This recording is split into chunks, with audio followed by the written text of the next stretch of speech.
Cake வெட்டி பாடல் வெளியிட்டு காதலர் தினத்தை கொண்டாடிய இளைஞர்.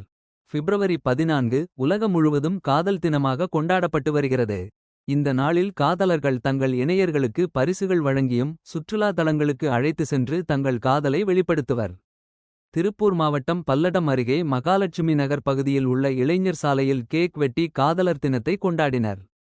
மேலும் காதலர் தினத்தை முன்னிட்டு பாட்டு எழுதி இசையமைத்து காதலர் தின ஆந்தம் வெளியிட்டுள்ளார்.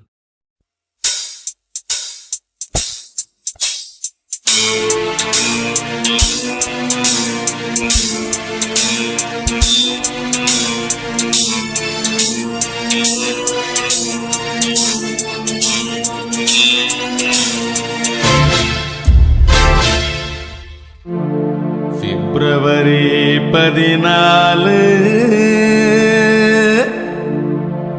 பிரியமான நன்னாள். தூய்மையான காதலர் தினத்துக்காகவும் தூத்துக்குடி மாவட்டம் கே. சுப்பிரமணியபுரம் ஊரைச் சேர்ந்த எம். சண்முகராஜ் மற்றும் இந்துமதி எனும் காதல் ஜோடிகளுக்காகவும் இந்த பாடலை எழுதியவர் பல்லடம் மகாலட்சுமி நகர் ஸ்ரீனிவாசா மெடிக்கல்ஸின் உரிமையாளர் பாடலாசிரியர் ஊவா கணேசன் அவர்கள். தொடர்பிற்கு 9994503739. பாடியவர் மயிலாடுதுறை ஏஜே மியூசிக்கல் ஸ்டுடியோவிலிருந்து அஜிம் ராஜா. தொடர்பிற்கு 9688192419.